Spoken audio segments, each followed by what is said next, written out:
kaming, kumbaga sa ano po, may mga utang-utang pa po kami. Tapos tig-isip mi po kung paano kami mapon giraray. Grabe po.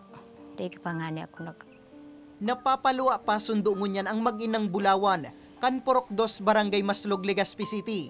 Sa sarong iglap kaya, mayo na sindang masisirong ang harong. Sa kasagsagan kaya kang namatean na makukusog na pagdaguldol, asin pagkikilat kasudbang hapon. Basang man ako minaraba ang sindang mga harong. Istorya ni Julie. May kung anong buminagsak sa atop ni Nanay Gloria, kanhilingundaan ninda ining mag-ina. Saka ninda nariparo na may putol na kable ng kuryente na nakadukot sa atop ni Nanay Gloria na nagpuon ng magkaraba. Hulita parehong gibo sa light materials na damay man maging harong ni Julie. Pangduwang kikilat, yun na po ito, may nag-ugong po. Tapos, kuyan, garo po tig-ano ako na magluwas. Pag sirip ko po, yun na po ito, may nagsisilyab na po. Salamat sa Diyos na daikit di damage sa pamilya ko. Ang gamit natatamo po, pero ang buhay kang tao dahil na po. Sa bidyong ini, mahiling pa ang pagtabang kang personalis kang Maslog High School sa pagpuukang kalayo sa duwang nasusulong residensya na tiyempo man na nagkukondusir ng brigada eskwela.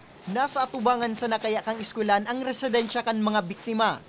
And kung may tataramta na resilient ang mga mga teacher.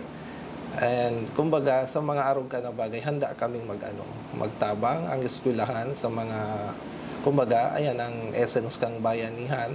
Napuo ng kalayo kan makaabot ang BFP. Saro kay ada sa nagpadipisil sa inda. Iyo ang piot na agihan. Pinaisi kang barangay captain kang Maslog na guwangan ni Daaki sulo duman sa sitio Pangulo.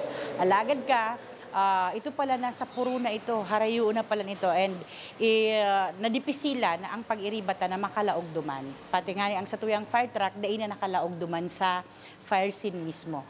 Sa datos kang BFP Legazpi, inipamansa na ang primerong insidente ning kasulungon niya na taon, nakausa ang kikilat. Pag may nakikilatan baga nga ni, di ba? Minsan nga ni, it can cause death duman sa mga hayop na natatamaan kayan. Pero kapag sa indong harong, arog kayo na natamaan, tapos nagkaigwa siya ki-apekto duman sa electrical connection, that's the time na nagkakaigwa ki-arog kayo ng pangyayari. Sa ngunyan, para mientras napigkup-kup kang nasabing eskwelan ang duwang pamilyang nasuluan. Sa mga may mauyong bot na maut magpaabot ng tabang sa pamilya Bulawan, pwede man magpadara sa sendang GCash account. Para sa mga baretang tatak Bicol, Nomer Corporal.